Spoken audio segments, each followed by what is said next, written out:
So good evening, all our members of Maharashtra Ophthalmological Society, and especially all our youngsters, all our residents who are joining us from the nooks and corners of Maharashtra, and many of them, I'm sure, from even beyond Maharashtra. Friends, we all know that postgraduate training webinars is very close to our heart, and we all know that who are the future of Indian ophthalmology. We are very lucky that through this webinar, we are able to get some of the best experts, both nationally and from our state, to give you the best practical and also the exam oriented pulse in every specialty. We this year had thought about a system in which we dedicated 1 month to one specialty. And this month's specialty is something close to my heart, which is neuro-ophthalmology.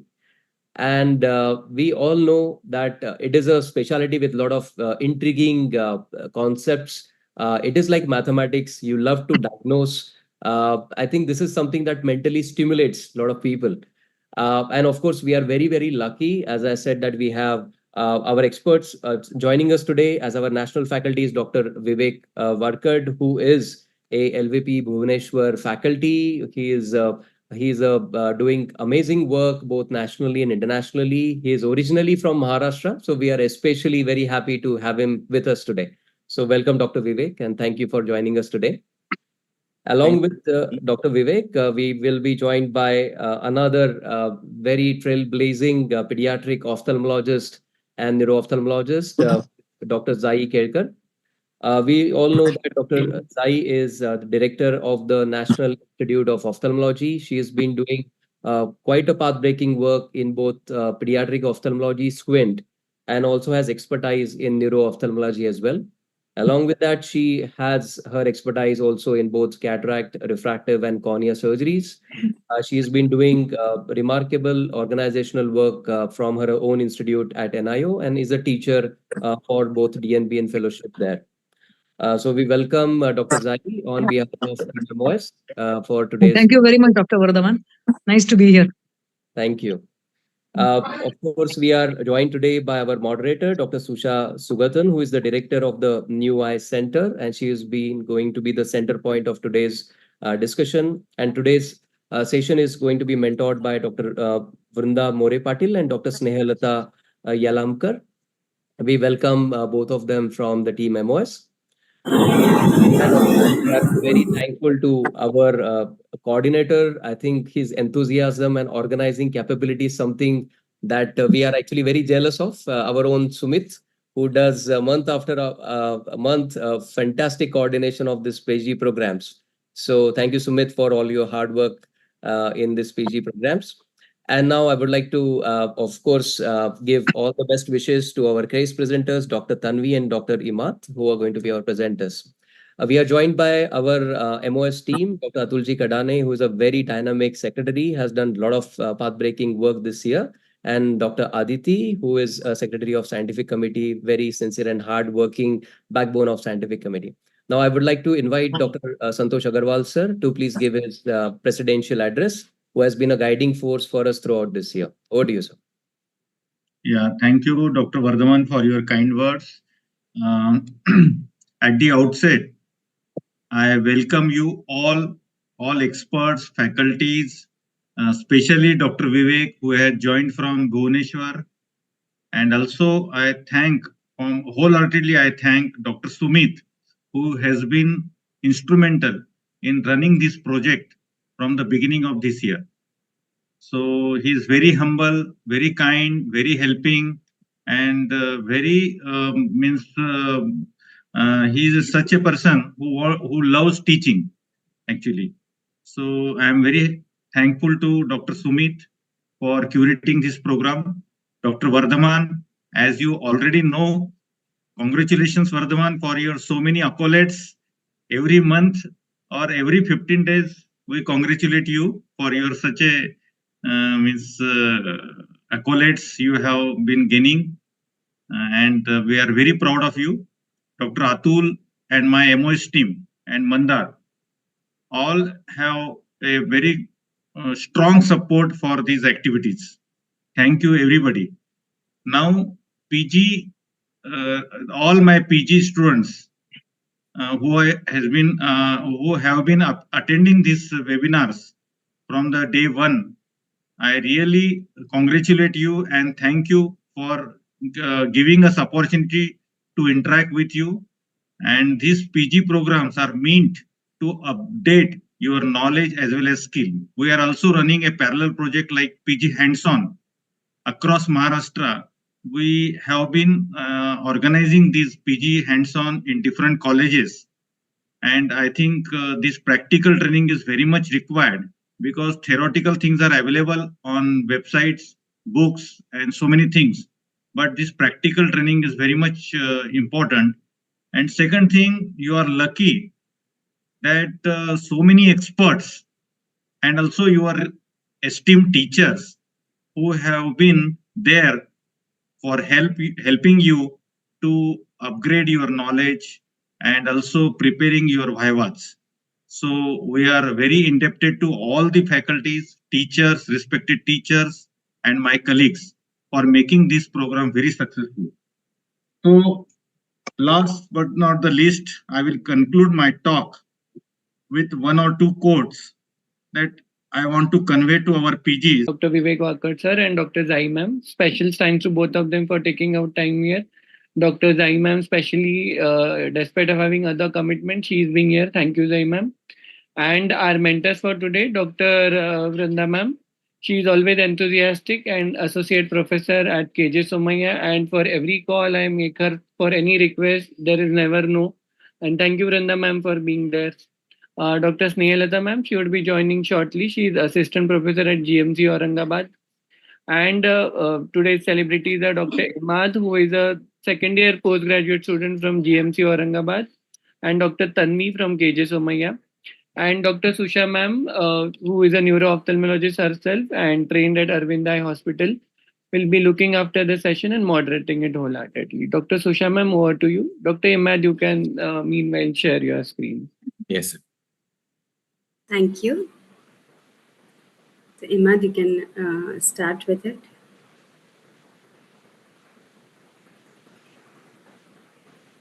Till he is setting up, Vrunda ma'am, any tips for the PGs, those who are exam going, or should they present more cases or discuss? So, I hope I'm audible. Good evening to all of you all, and thank you for this opportunity and such kind words from you, Sumit. I'm really obliged. I really feel that PGs do need to be pushed in the right direction. And according to me, presenting cases is one of the best things they can do. They might at that moment feel, we are not up to the mark or we have not done our best. But eventually when it matters, when they are facing the examiner or, at a different stage, at a bigger stage, it is definitely going to help them. So I think this is a great opportunity for them, and you all are doing really well. Thank you, ma'am. Over to Imad. Go ahead with your presentation.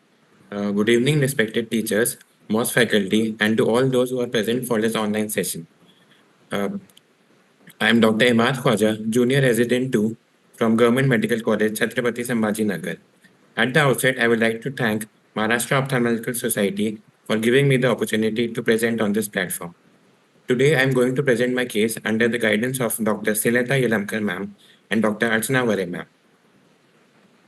A 23-year-old male student, resident of Chhatrapati Sambhaji Nagar, came to ophthalmology OPD with chief complaints of drooping of right eye upper lid since 7 days and double vision in both eyes since 7 days.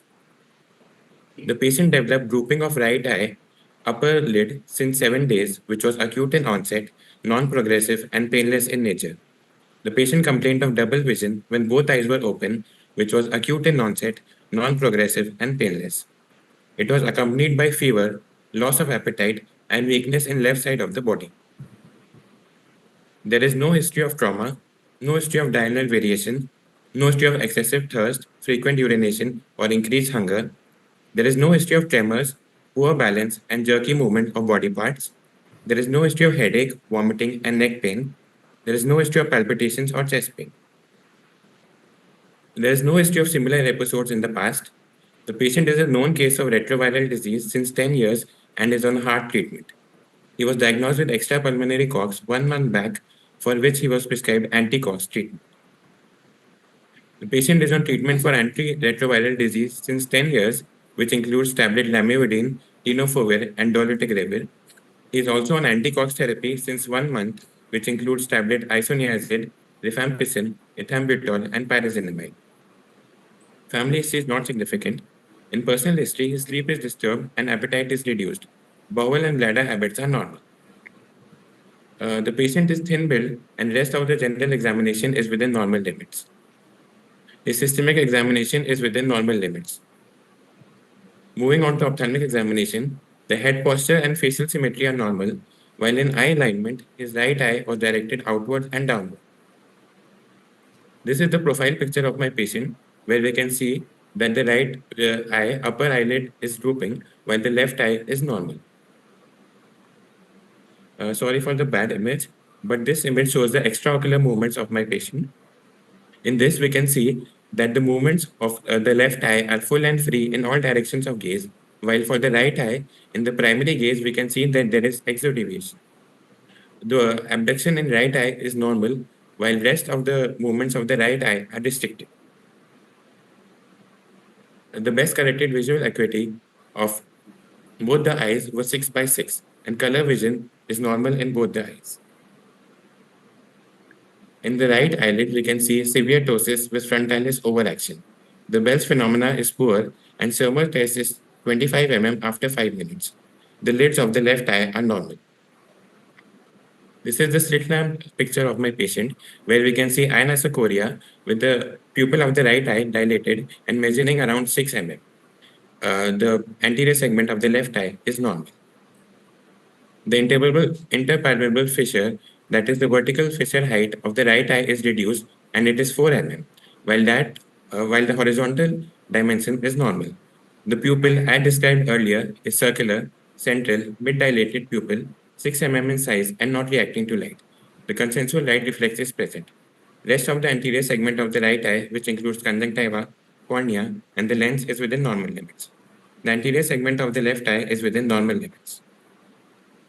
On fundus examination using distant direct ophthalmoscopy, and indirect ophthalmoscopy, no abnormality was really seen, and both the fundi were normal. A few special tests were done, which included force duction test, which was negative, ice pack test, fatigue test, and Cogan's test were done, which were all negative. Diplopia charting was also done for my patient in a dark room with red glass in front of right eye and in front of the left eye, the green glass was placed.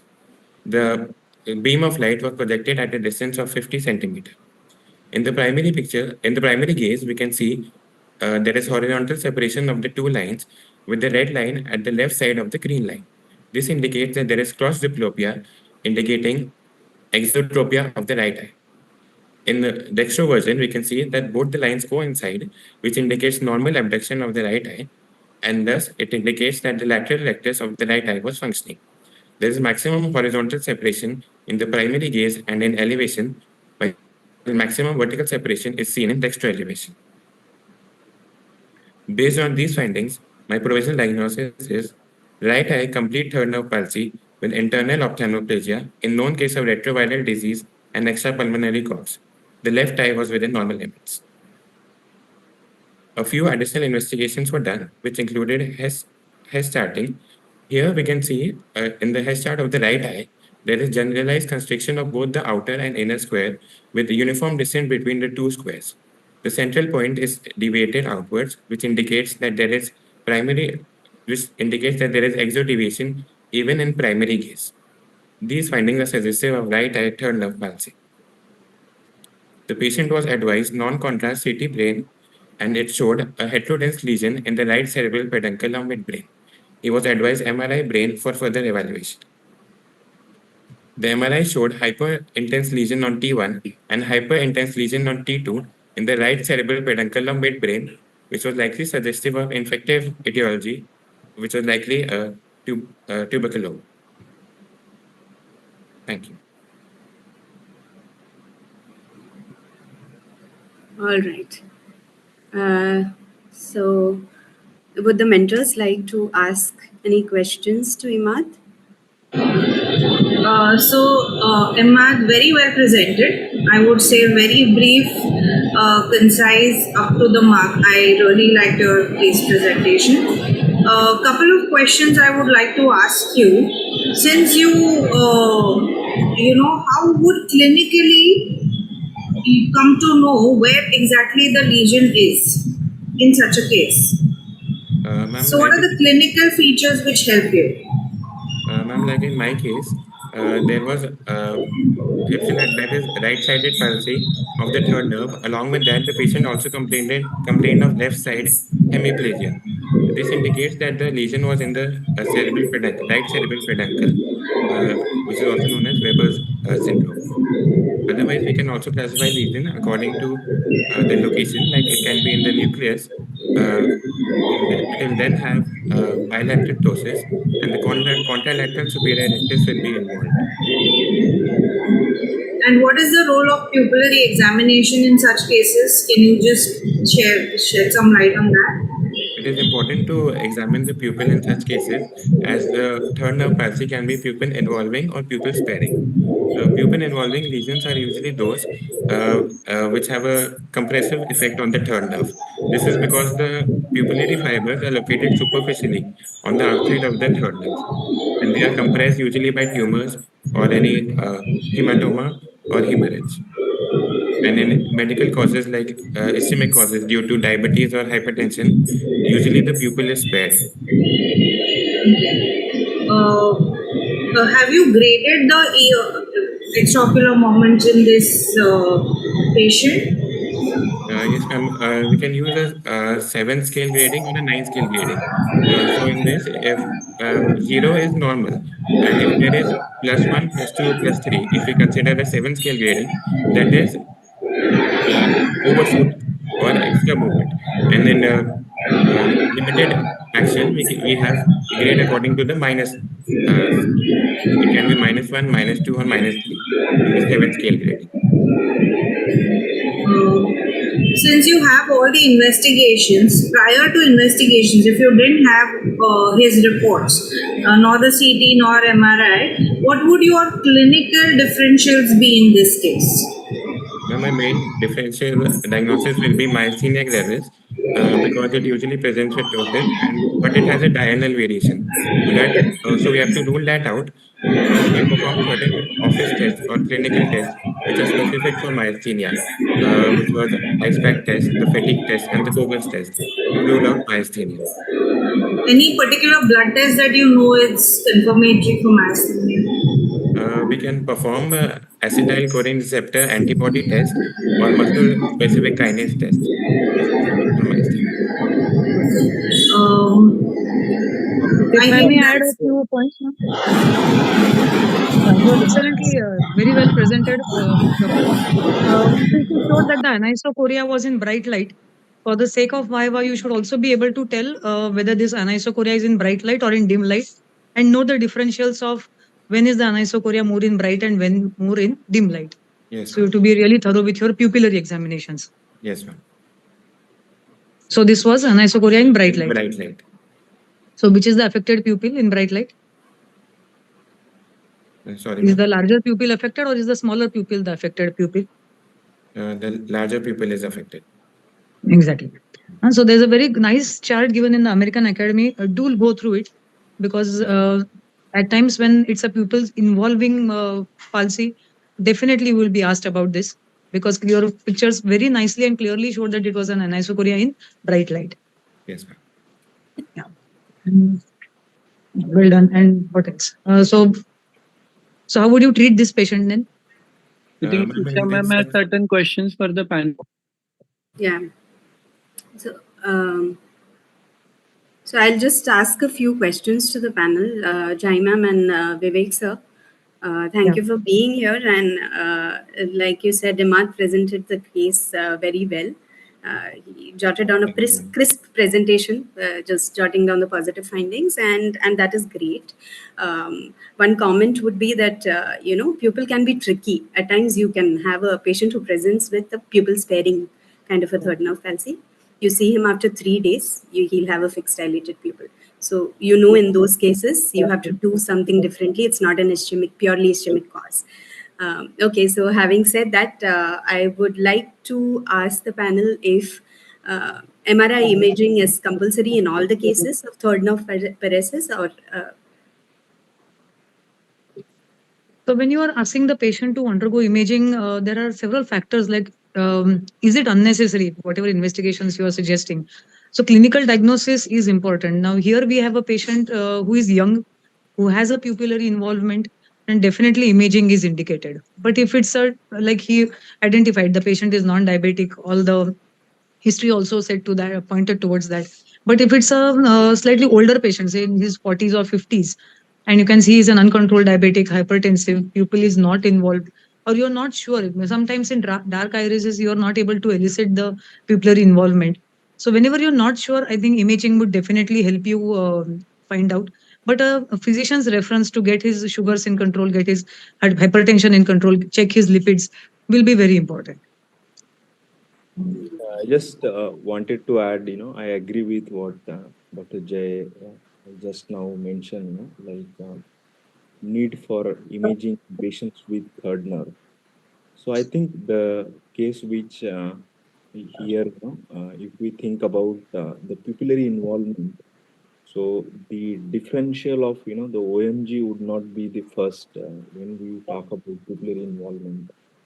So whenever there is a pupillary involvement, definitely we need to suspect that there is something, the compressive lesion that is going along the path of the third nerve. So in that context, I think the MRI or MRA with or without contrast. So this is being a very classic history of having HIV and then tuberculosis, and there is a neurological deficit like the contralateral hemiparesis. So that suggests me to go ahead with doing the MRI brain with contrast. If that would have been like the elderly patient, painful third nerve palsy, and there is no telltale signs of the neurological deficit, then on a routine basis, like whenever there is a pupillary involvement, we suspect there could be the aneurysm, right? So in that context, my choice of the neuroimaging would be MR, CT angio, because I don't want to miss even the small size aneurysm in that particular patient when there is the pupillary involvement. So I think what the IMAD has very nicely asked leading questions, which represent his history. Probably what thought process is going on when you see a patient with the typical clinical presentation as a third nerve.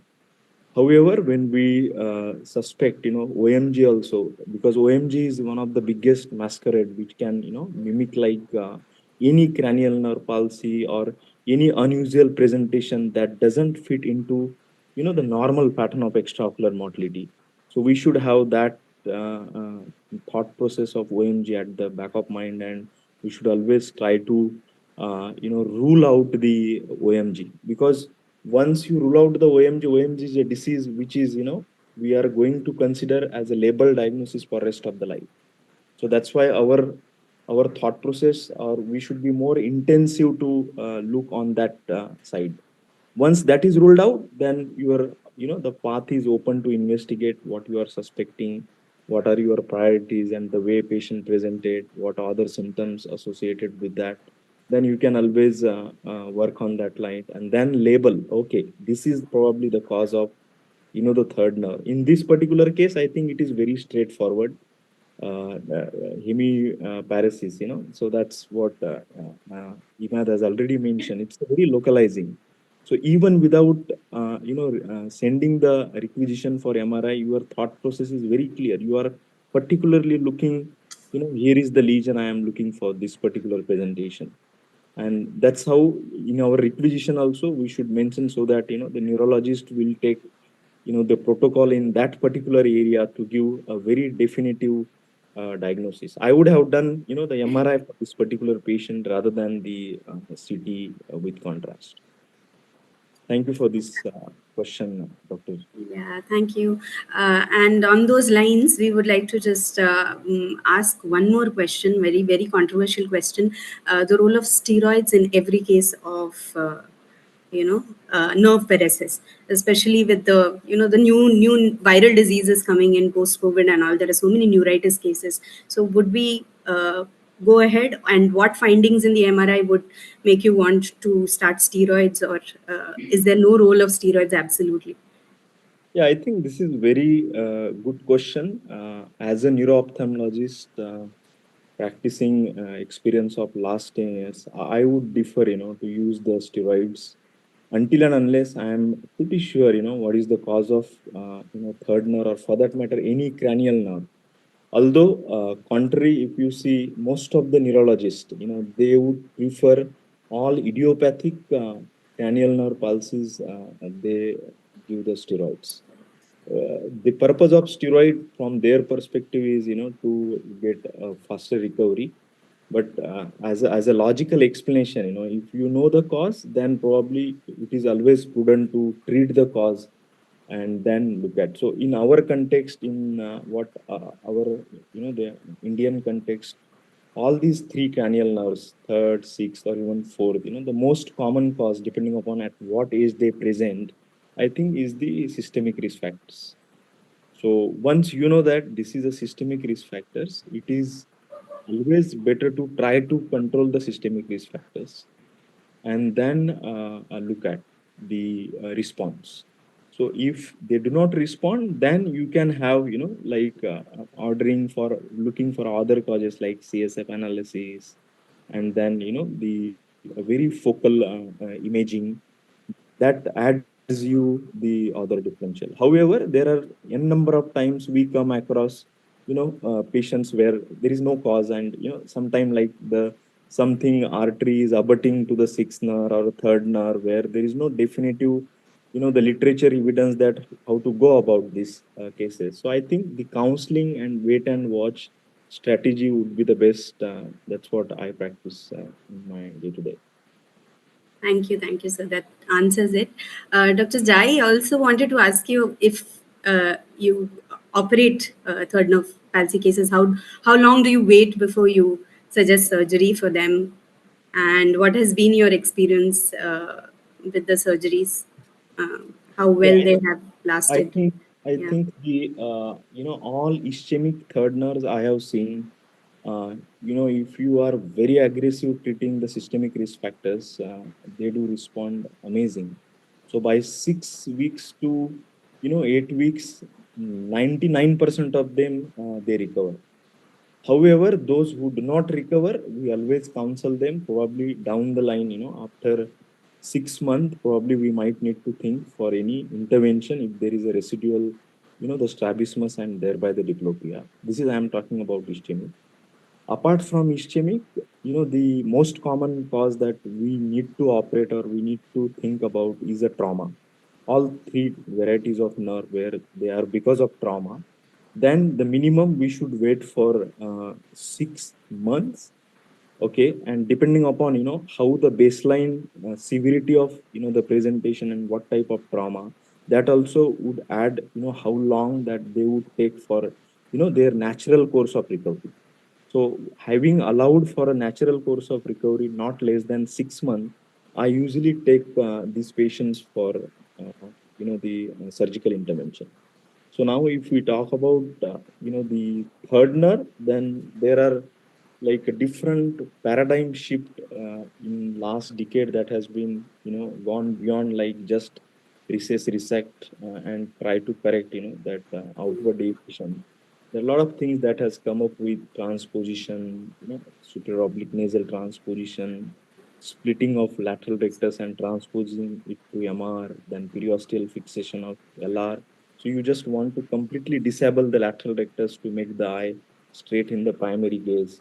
If that doesn't work or that get failed, then you might need to kind of the fixation of the globe to the medial orbital wall. So there are n number of surgical options to take care of third nerve. So initially, we have been trained when we were doing fellowship if you have your enemy in a private practice, probably you refer third nerve patient to them, and probably he would fail at the end of day, and I will again go out and down. But nowadays, we can literally fix the third nerve in a different surgical approach. And sir, would you do the ptosis surgery first or the squint surgery? This is also one more very Yeah, so controversial I think this question. is very interesting question. Never ptosis surgery first. Ptosis is always the last and the interesting part is patient is always worried about the ptosis and not the squint, because that is a more cosmetic blemish than that exo hypocomponent. But ptosis is always last. First take care of the squint, especially the vertical strabismus, because that adds lot of decision making for oculoplasty surgeon, depending upon how much is a pseudo component of pseudotosis component to that hypotropia induced by the third nerve. Another interesting thing in the context of ptosis, many times what happens, these third nerve patients, when they start recovering, like 5 to 7% of the patients, especially those who are because of trauma or because of other compressive etiology, they do undergo aberrant reinnervation. So those patients, they do have kind of, when we ask the patient to adduct the eyeball, the palpebral fissure height widens up. So we have to take the advantage. So in the context, if nowadays we as a strabismologist do a surgery on the normal eye, okay, so we take advantage of the fixation duress. So when the innervation to the normal eye goes and you try to do a R&R in the normal eye, the left eye is always under a constant innervation to be in the adducted position, thereby to get correction of that exotropia, and also the ptotic lead get lifted up. So the patient becomes orthotropic and cosmetically looking, no ptosis. So that's something new that has we have learned in last 5 to 6 years, where normal eye R&R, if you do, you can get away with exotropia as well as ptosis in a aberrant regeneration in a third nerve pulse. Okay, thank you.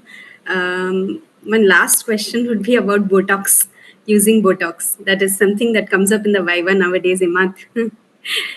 So, Yeah, I think again the Botox is there are different school of thought. Many people or ophthalmologists, they think it's always good to give in an early stage to avoid the fibrosis of the antagonistic muscle like sixth nerve palsy. So I want to give the Botox in MR to prevent this particular complication. But in my practice, for all ischemic, the cranial nerve pulses, I do not prefer it because we know that, in a 6 month, I am going to get a complete, almost near complete recovery. So I don't offer them. However, other type of pulses, and depending upon the demand of the patient and, his job profile or possible, the side effects and the benefits that you need to look, and you can always offer. So I think Botox can be very much used, especially in a sixth nerve palsy. Third nerve, I don't use very often until and unless very demanding patient, because third nerve there are more than one muscle involvement. So there is very less options that we can actually inject into only one muscle. So sixth nerve, very often I do practice. But so how do we manage the diplopia? This question arose because of the management of diplopia in these cases, especially the partial third nerves and the sixth nerve. Sumit has just asked that question. So, yes, so the your- management in the acute phase is the monoocular occlusion. In a severe form, third nerve, you don't need to ask them to patch because already the eye is complete process. But as it starts recovering, then we have to wait and watch for a surgical intervention. So meanwhile, again, it depends upon how much is the deviation in primary gaze. So we know that what are the limits of using either Fresnel prisms or even the split single prisms in the both glasses. So considering that limit, up to that deviation amount, you can offer this. Otherwise, the ultimate solution for diplopia is the smart solution for diplopia is a surgical intervention. And is there anything that you should patch the affected eye or the unaffected eye? Is there Again, any? there is lot of controversy in the literature. So it doesn't matter. In my practice, I give the option to the patient choice. But if you patch the normal good eye, then you can bring up natural history to little bit faster recovery. That's what the literature talks about. However, many patients they feel discomfort because that eye needs a lot of innovation to bring into use it in a different case. So they are more comfortable to patch the affected eye and use the normal eye in all cases. Thank you so much, the panelists. So we can move on to the next case for lack of time, and then we can come back to the discussion later on. So Tanvi, you can go ahead with your case. Please share your screen. Yeah, by the time she'll share, just for the postgraduate, whenever you present the case of cranial nerve palsy, it is always important to mention whether you have examined the other cranial nerves. Like in the third nerve, it is always being asked, how do you evaluate, whether the fourth nerve is paralyzed or not, right? So that also you need to mention and talk about other cranial nerves, they were examined and they were within normal limits. Yes.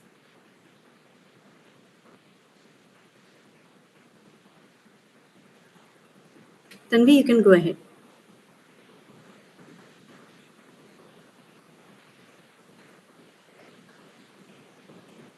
Tanvi, are you there? We can't hear you. Unmute yourself. Unmute yourself. You're muted. Good evening to everyone present over here. I would like to thank MOS for giving me this opportunity to present a case. The case presentation. My name is Dr. Tanvi Ajmera, Junior Resident 2 in KJ Somaya Medical College, under the guidance of Dr. Vrunda More Patil, Associate Professor of KJ Somaya Medical College.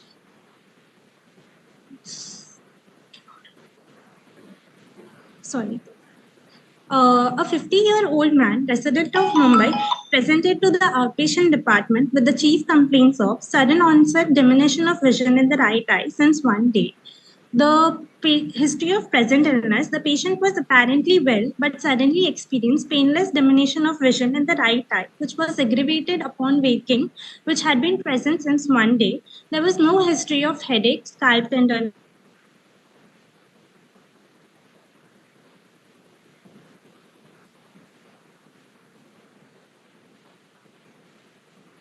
Tanvi, I think your video is stuck. Ocular surgery in the past years. Family history is not significant. Personal history, sleep normal, appetite normal, bowel and bladder habits are normal. General examination, patient was conscious, cooperative, oriented to time, place, and person. Rest of the general examination appears within normal limits. Systemic examination.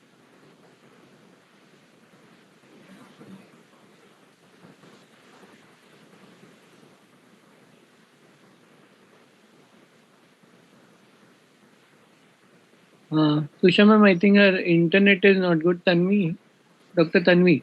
Yes, sir. Yes, sir. You can just rearrange your internet. Meanwhile, what we will do is we will go ahead with the case scenarios and we'll come back to you. But please arrange a good internet connection meanwhile. Yes. Yeah, or Sumit, do you want me to share her slides and then she can? Oh, but I think even she can't talk. Net is very bad, ma'am. Net is bad, yeah. Dr. Tanvi, we don't mind sharing your presentation. Yes. Try to keep. I will arrange it.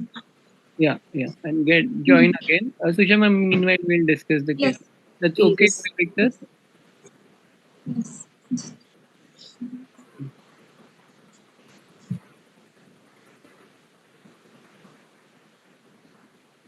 Dr. Vivek, Dr. Jai, can we discuss some interesting cases in the file? Yeah, we'll just jotted down 2 cases for the PGs. I'll just share my screen.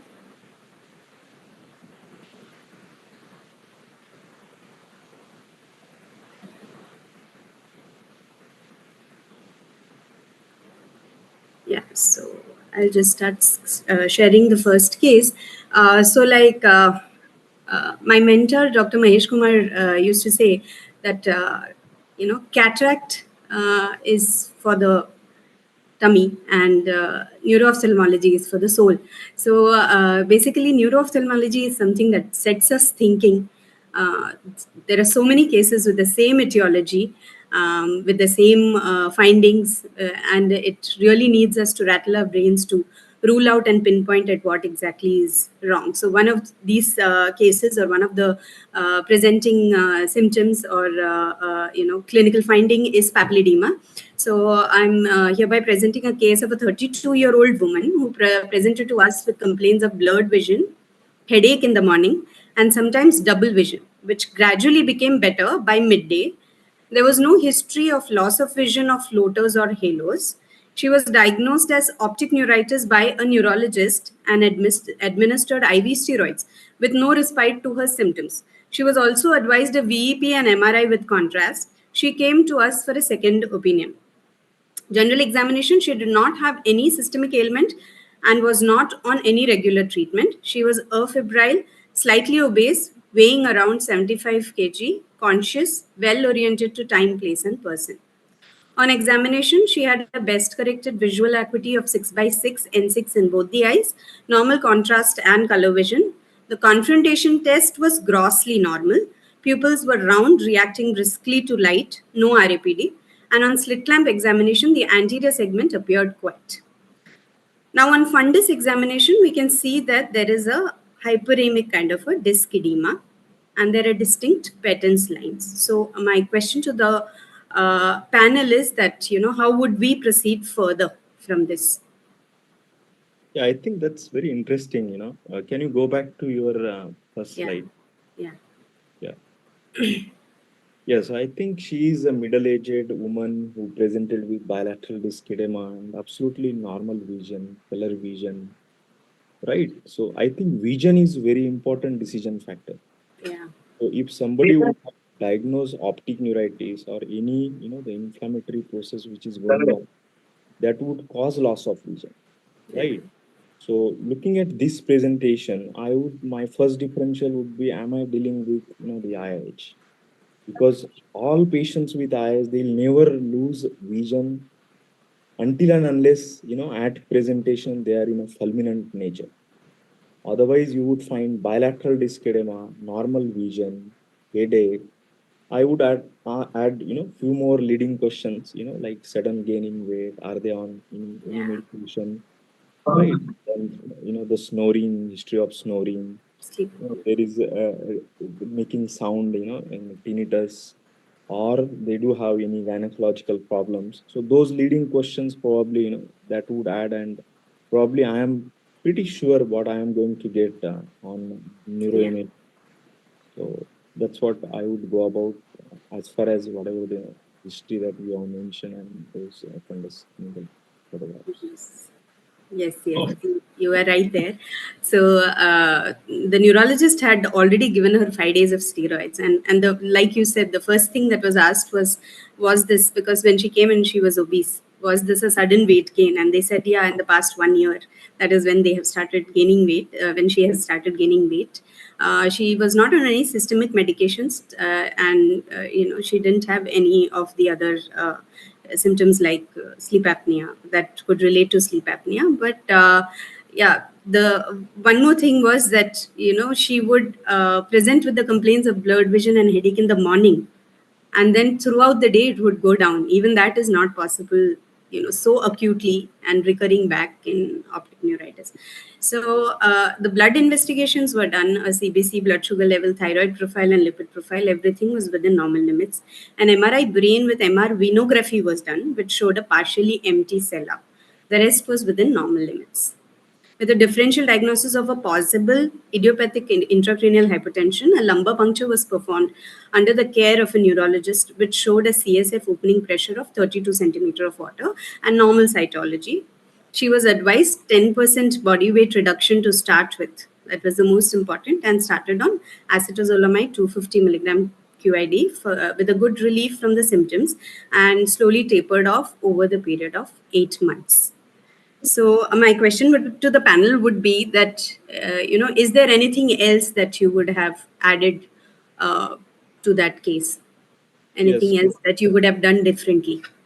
Yes, so basically, I subject all these patients with MRI plus MRV with contrast. So this is for all patients with, the suspected IH, number one. Number two, as we see more and more, we should not rely on, the radiologist diagnosis. So what we have been taught in our fellowship is you read, these patients' MRI yourself. Okay, because look at the pressure, CSF opening pressure 32, right? So with this CSF pressure, I'm sure there are other radiological signs, which sometime, like general radiologists probably would miss this. So they are like thinking of, the nerves, the increased perioptic space, Yeah. pattern of posterior pole of the globe, empty sella.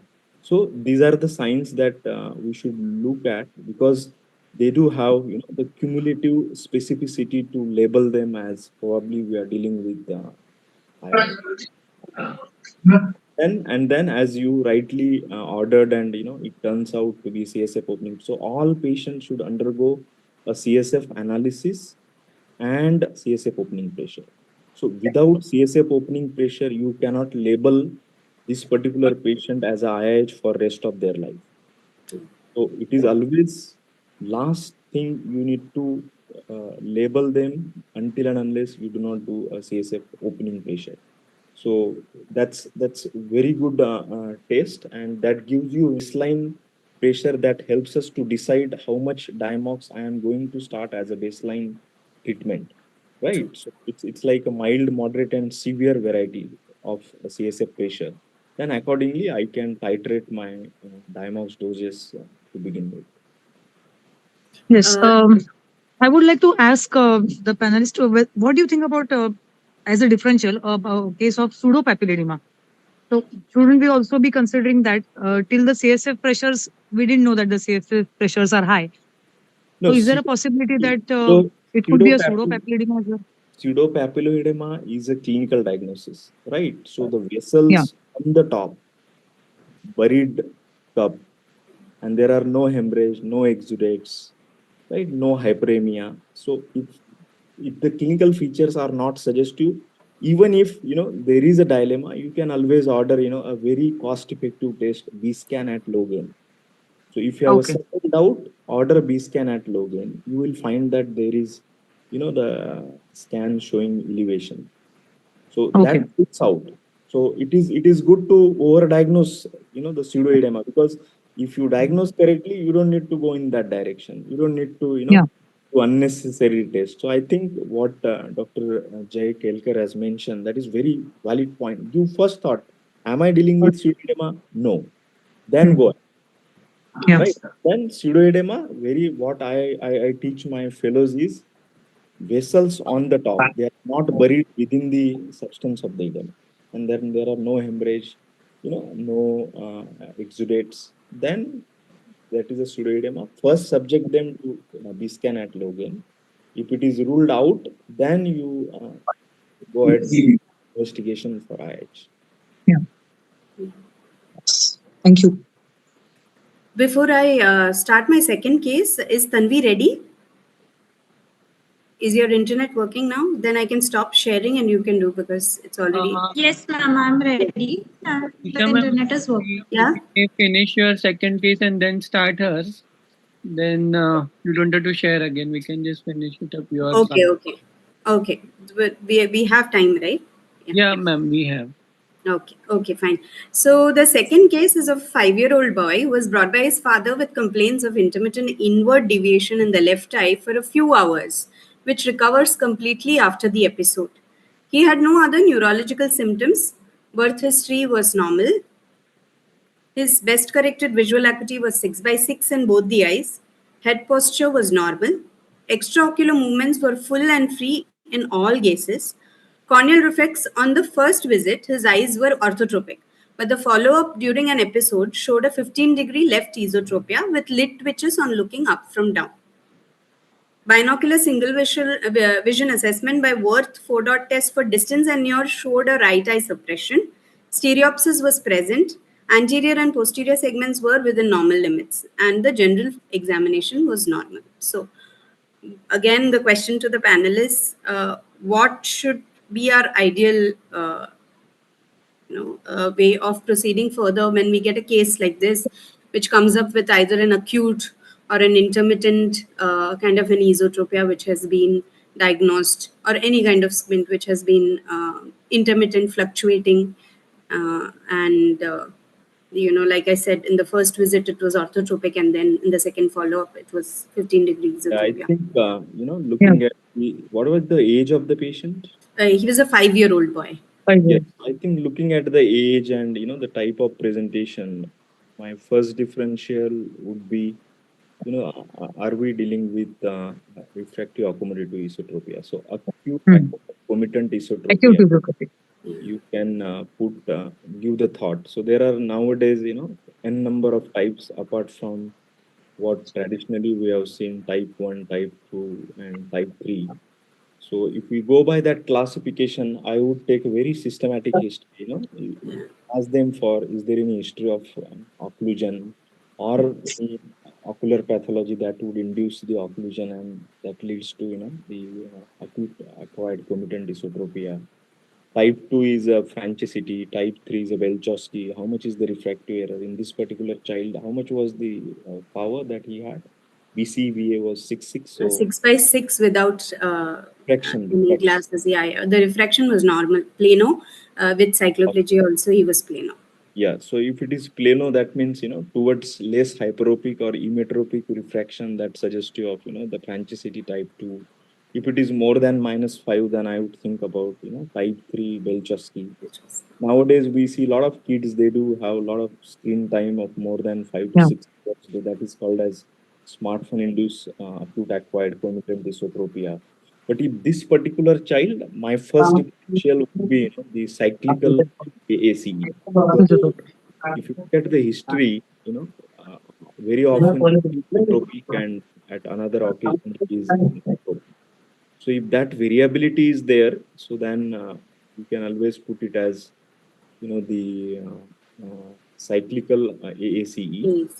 And then what the last type, what we always see is a neurological AACE, which is usually associated with some brain lesion, although they may not correlate with the type of the esotropia with normal motility and normal fundus and disc. So this is what I would give the thought for all AACC. But the most common etiology, cycloplegic refraction, make sure that it is not a refractive accommodative esotropia. So for this patient, the accommodation and convergence was unaffected, fatigue test was positive, and ISPAC test was inconclusive. So in order to rule out any neuromyogenia before any further intervention, a pediatric neurologist opinion was sought along with blood investigations and a CT chest. CT chest was normal, there was no thymoma. CBC was normal, so you know what we are going through. These are just short case presentations. Of course, we have done ruled out the other things before we have ordered for the tests, like you mentioned before. We have to really see if it is really worth doing these tests. And the CBC was normal, thyroid profile was normal, but the acetylcholine receptor antibody assay was weakly positive when the anti-MuSK was negative.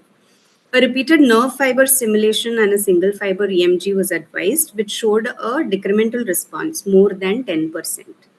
So for this patient, this particular patient, which he was diagnosed as juvenile myasthenia gravis and started on oral pyridostigmine and steroids under the pediatric neurologist's care. The usual doses of pyridostigmine is 1 milligram per kg per day to a maximum of 7 milligram per kg per day. The symptoms and signs got better in 4 months, and it's been 8 years since he's been following up with us, and he's been absolutely normal. So these were just two cases that we just wanted to. This is very interesting. Many time it happens. Here, if you see, the motility was normal, right, and there was no apoptosis. So there is no reason for you to subject to this battery of tests. But I would suggest, as a strabismologist, always ask for old pictures. Old pictures. We never know, 3 days ago the child was completely, having, the abduction limitation or elevation limitation, or he had hydatosis. I think the documentation, probing back into the past history, asking for PET scan, that adds your, the kind of evidence to say that this is probably we are dealing with OMG. Otherwise, again, it is diagnosis of exclusion. So if without knowing this past history, probably I would still look at this particular patient as a AACE. But as you said, then once you have a subtle suspicion, you can always subject them to. But then doing neostigmine, you don't have any sign to elicit when the patient is in office, right? Yeah. That's that. So the only option we left with is, the non-invasive test, serum ACS antibody. You can always go ahead, and patient would choose that to have that rather than going in operating room and getting neostigmine done. Yeah, this was more of a neurologist's diagnosis than mine, but long 8 years back. Tanvi, we can go ahead with your case. Yes, ma'am. Yes, ma'am. Can I start? Chief complaints: a 50-year-old man, resident of Mumbai, presented to outpatient department with the chief complaints of sudden onset diminution of vision in the right eye since 1 day.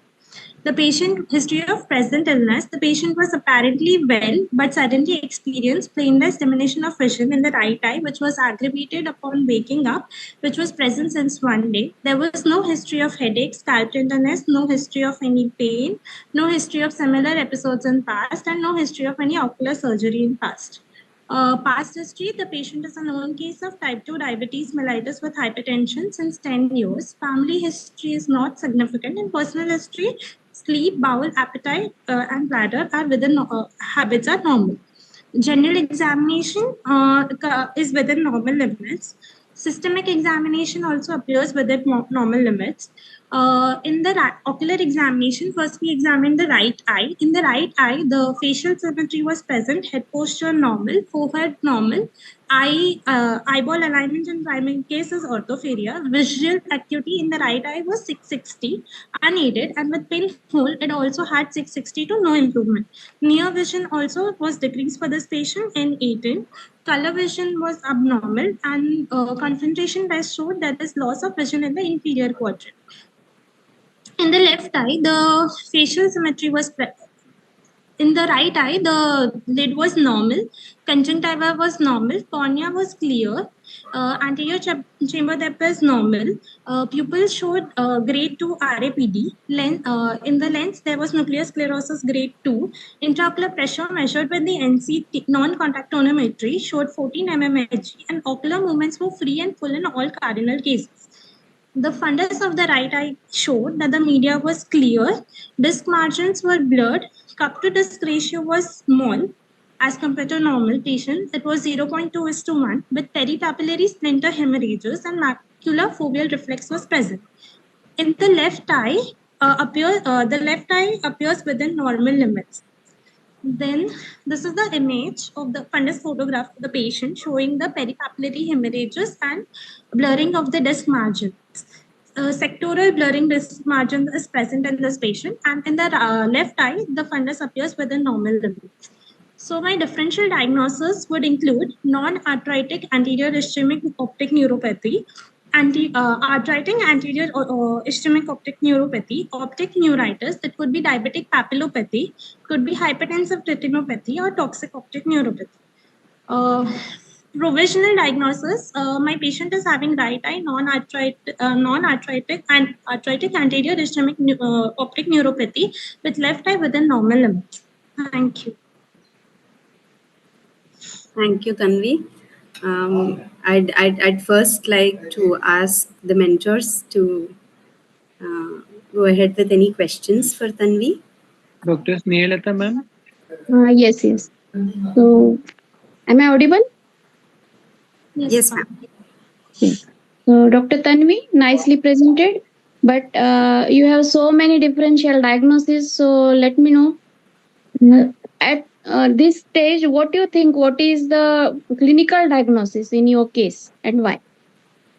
Ma'am, I think that the clinical diagnosis could be non-arthritic arthritic anterior ischemic neuropathy because, ma'am, for the patient is having a blurring of vision, which is mostly aggravated in the morning, ma'am. So in NAION, patients present with nocturnal because of the nocturnal hypotension, they present with the early morning waking up diminution of vision, sudden diminution of vision. Secondly, the patient is having abnormal color vision, which also goes towards the diagnosis of NAION.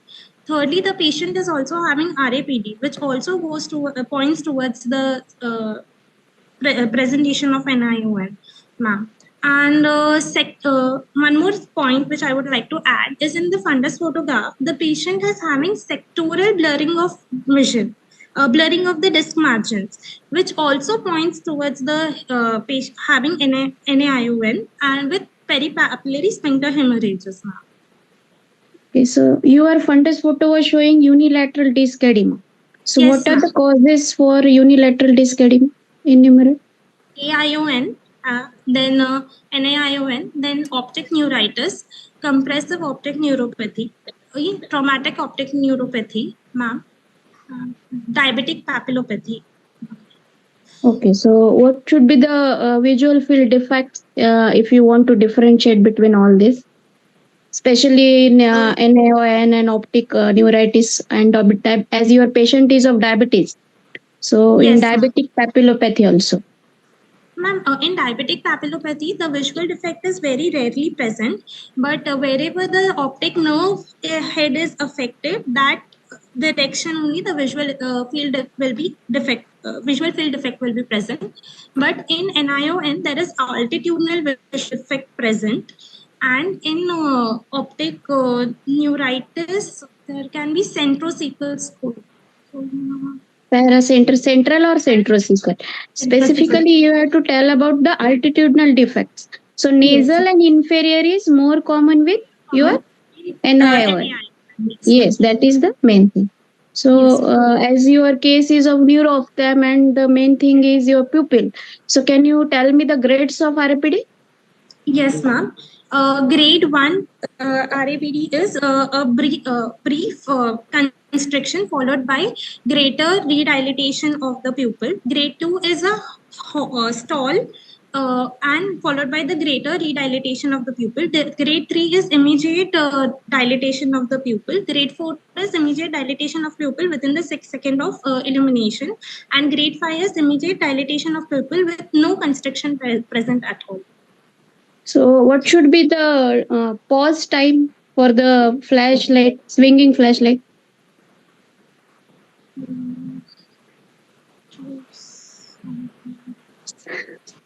Okay. So can you tell me what is diabetic papillopathy? So in your patient is diabetic and you are saying it's a NION. So what is diabetic papillopathy? Because of the microvascular, diabetes is a type of a microvascular disorder. So, ma'am, because of the microvascular supply of the blood, there could be ischemic changes finding in the optic nerve, which is a very rare presentation of diabetes.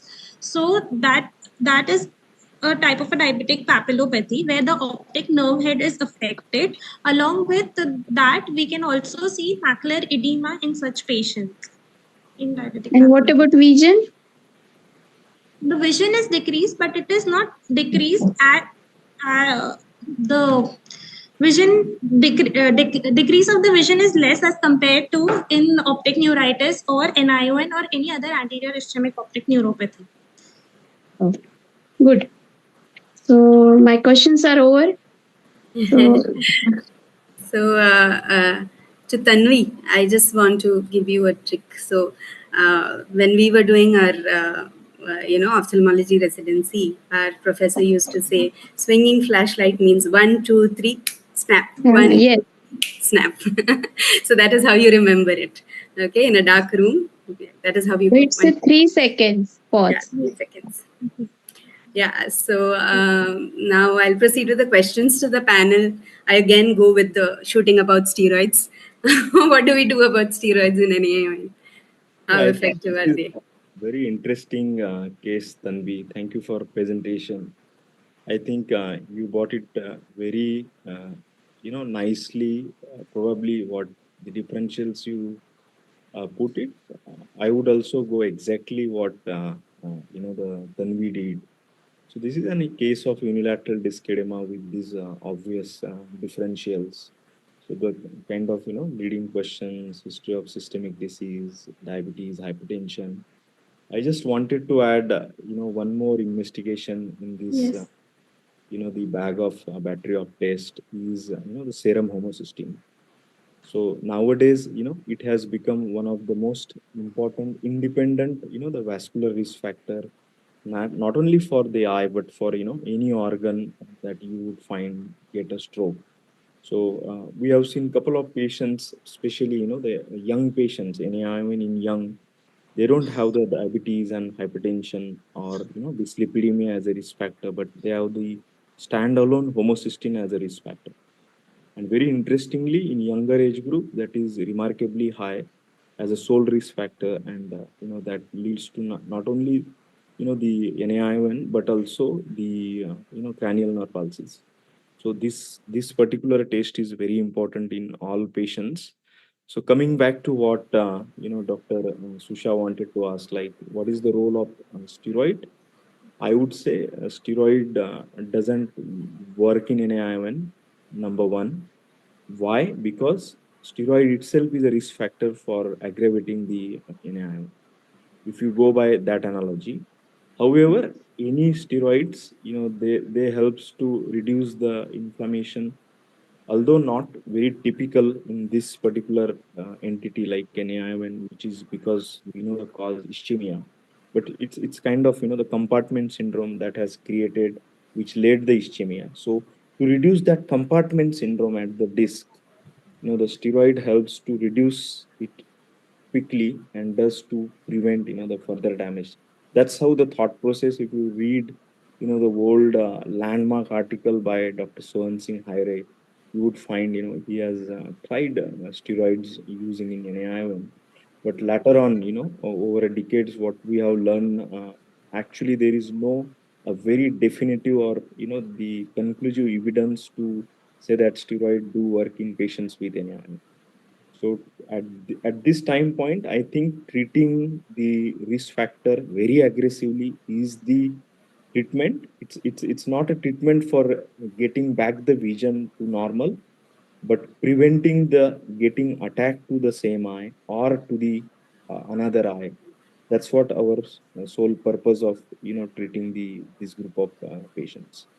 There are a couple of groups who has tried giving Avastin in patients with when they have given intravitreal injections, but they are like very anecdotal reports, again without any conclusive solid evidence that that is the treatment for that.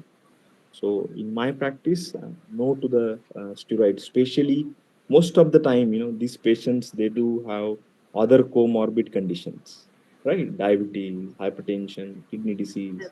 So that itself is a contraindication for steroids. Also, Dr. Varkar, we will also want to know about the disc at risk. How do we counsel the patient about the other eye, and what? Yeah, I think nowadays many times what happens, if elderly patient with gross loss of vision, what we are talking about is a moderate and the very good amount of vision, where you can order HVF and get away with understanding what kind of etiology I am looking for. But if a patient present with PLPR, counting finger, then in elderly patient you cannot differentiate whether it is optic neuritis or NAION. So then there are other clinical clues like looking at other eye disc. If that is disc at risk, then you are probably dealing with NAION. Then if there are risk factors systemic, then probably we are dealing with NAION. So I think the other eye disc at risk means it is a small crowded disc which has a small size cup.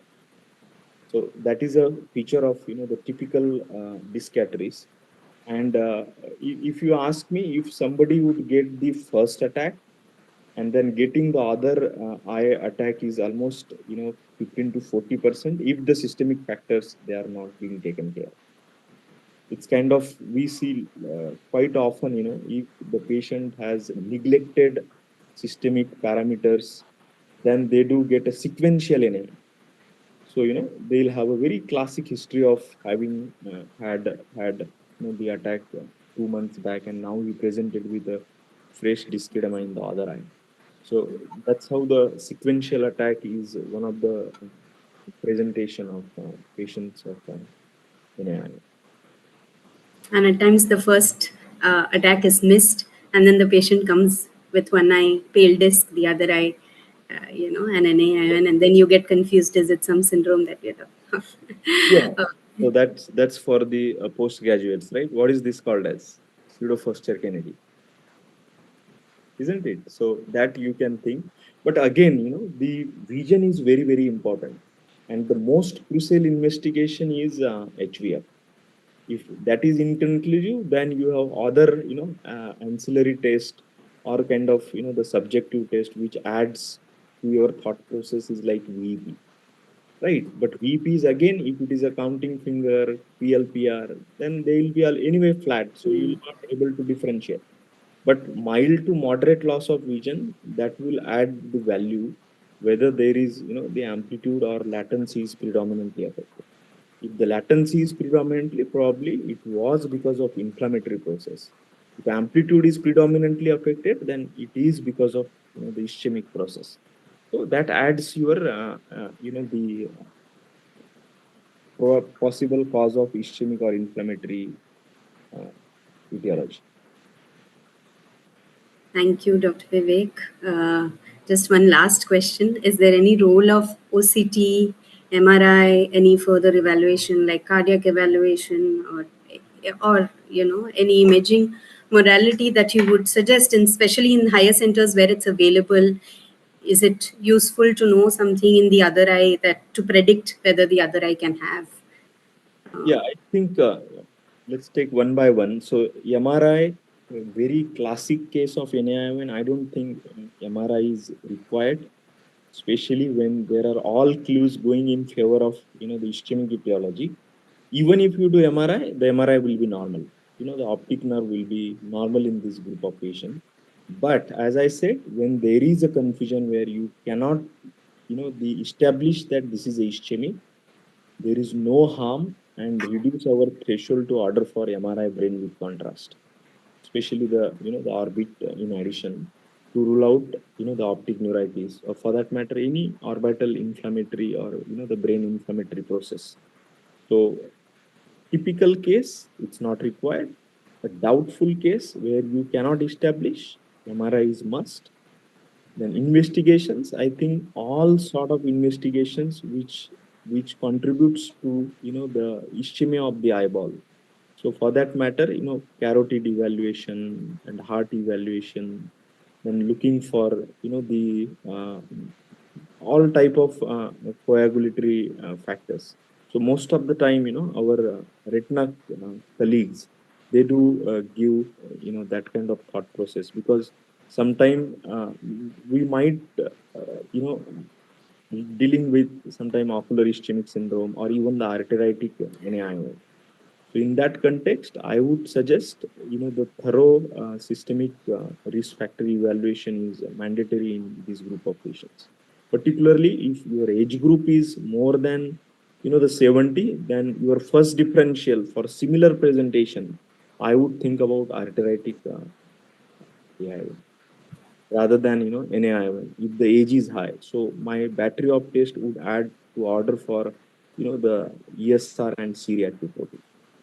So that helps me to think more towards, am I dealing with arthritic, which is more dreading than the NAION, because it's kind of the organ salvage, and time is equal to vision as well as saving the other organs. So one of the Dr. Mandar has a question. Recently, semaglutide is considered risk for NAION. What is your opinion? Yeah, I think this is quite often into the limelight these days. but I don't have any personal experience. I think, there are a number of medications which do have, the side effects as a presentation of, the ischemic event, but I don't have any personal experience.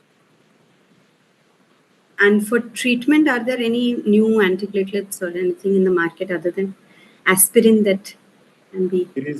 There are n number of things that has been tried for NAION. For any disease, if there is a n number of things, that means there is no definitive treatment. This is all, the prevention is better than cure. That kind of, the mode right now we are in for NAION. I had been a part of, one of the RCT, international RCT, where we tried to inject, the caspase-2 inhibitor into the intravitreal cavity. That was a POC trial. We did it for 3 years, and unfortunately, on an interim analysis, it was found to be not effective. So that we have to abort that trial across the globe. So at this time point, I think there is no definitive treatment for NAION other than trying to control aggressively the risk factors. Thank you. Thank you, Dr. Vivek. Thank you, Dr. Jai, Dr. Snehal, Dr. Brinda, and our stars of the day, Tanvi and Imad. It was a wonderful session, wonderfully presented, super questions asked by the mentors, and wonderfully answered again by the PG students. And we had a plethora of questions for Dr. Vivek and Dr. Jai, and thank you for answering all of them. I think we are pretty thorough with these two cases now. Yeah, Tanvi and Amat, I hope I hope y'all get these cases in your exams and y'all pass with flying colors. So I hand over the forum to Sumit again. Sumit. Thank you so much, ma'am, and thank you everyone for their time and sharing their insight and beautifully presenting, of course, Dr. Imad and Tanvi. It was so nice to hear you. And thank you all for spending your time with us. And we call it a night. And this will be available on the YouTube. You can keep watching it and revising it again and again. Thank you again, everyone. Thank you, everyone. Thank you, Sumit, for giving this opportunity. It was a very nice and learning experience. And I would also congratulate Tanvi and Imad and all the best for your exams. I'm sure you will do great. Thank you. Good night. Take care. Bye.